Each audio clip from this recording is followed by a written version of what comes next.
Hello everyone and welcome back to my channel. Today I'm going to be running through with you some hints and tips on how to make your island more cohesive. When designing an island or designing a theme for an island, I always think about these kind of things to make sure that the island looks amazing as a whole and things can flow and you really feel like you're involved and totally immersed in an island, and hopefully these will help you as well when it comes to thinking about what theme to do next, what island to do next. So if you like the sound of that, please remember to stay tuned, and also if you're new here, please subscribe and like the video. Let's get started.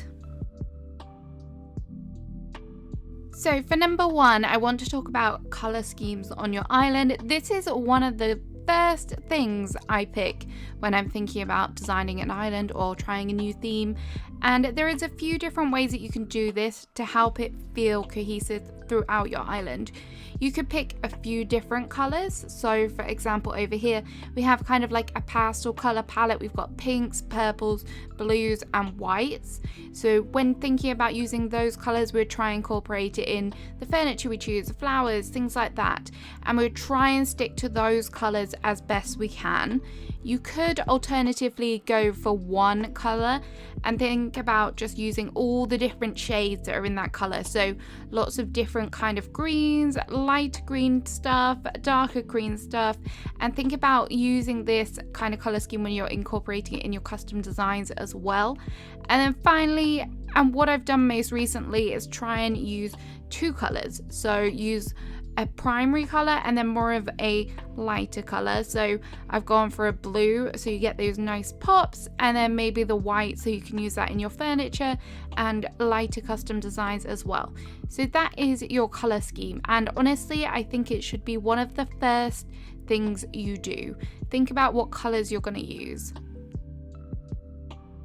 So next up, we're going to be talking about paths. Paths are so important. They are one of the main features of your island and feature heavily throughout. So I've brought you to my island of Daffodil to demonstrate to you what I've done with my paths and what kind of tips and tricks I have for you. And that is to use kind of one, maybe two paths throughout your island. I feel that if you use too many, you're gonna oversaturate your island, and it may end up feeling a bit of a mess with so many different paths all over the place. So for this island, what I did was I chose one kind of structured brick path to use for my town areas, and then over here, as you can see, we've got one more kind of free flowing path which is much more natural. It's got lots of flowers in it and things like that. A dirt path would work perfectly for this as well if you really want a nice contrast between your paths.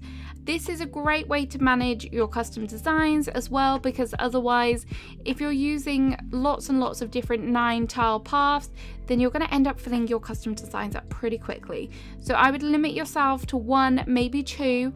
Obviously you can use the in-game paths as well if you wanted to, but just try and keep that one as well. So you don't want 5 different in-game paths throughout your island, because that will just make it much less cohesive, which is not the aim of the game. So yes, paths, think about it wisely. In summary, one, maybe two. Next up, I brought you to my Kidcore Carnival because I want to talk about how to create builds and build ideas for themes. So this is a Kidcore Carnival. As you can see, it's very Kidcore. It's not going to work on a cottagecore island, not in this form anyway. I would like to see someone try making a carnival for a cottagecore island. That would be very interesting.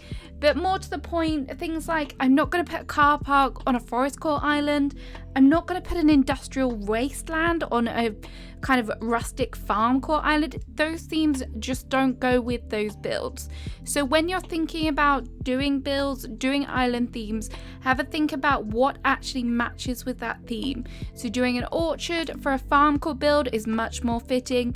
Doing a nice fishing lake for a forest core island, that's more fitting. So think about that when you're designing and coming up with your ideas for your islands, and you will find that things feel much more realistic and much more relatable to that particular theme that you've chosen. Next up, I just want to remind you all how important your selection of furniture is when you're trying to create a particular theme. So to demonstrate this, what I've done is I've got two sets of furniture here. One is very more elegant garden core-esque, and one on the right is definitely more kind of rustic farm. Although there may be occasions where maybe you want to use a wheat field in a garden, etc. Most of the time, as a general rule, these items probably won't meet in the same theme. So you're not going to necessarily put a kind of a hand cart and milk can, all of those items in a nice, elegant, structured garden. There might be odd occasions, but as a general rule of thumb, they probably won't appear. What I would suggest is taking the time. There is apps out there, there's so many kind of different web pages and things that you can look at to really scroll through and pick out kind of furniture which you think would be fitting for your theme. And then you can go away, look on Nookazon, use a treasure island, whatever it is, however you get your furniture, and then you'll have more of a cohesive look to your theme on your island. And it will pay off, trust me. For number 5, I'm sure most of you are doing this already, but I just wanted to say, make sure you take the time also when planning your island to think about what kind of flowers, trees and shrubs you're going to use.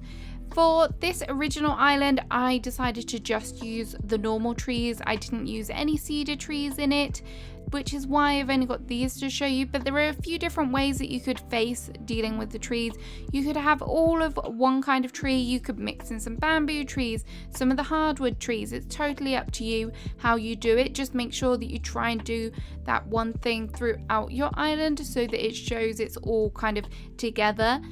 Alternatively, you could just pick one tree and just run with that. You could pick a normal tree and maybe some fruit trees.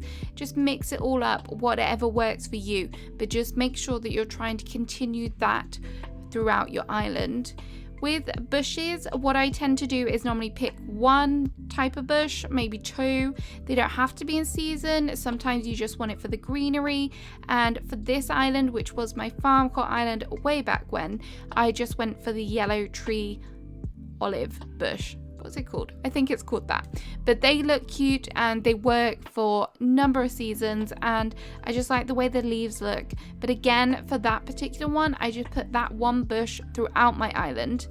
And then for the flowers, I tend to pick maybe 6, 7 or 8 different kinds of flowers.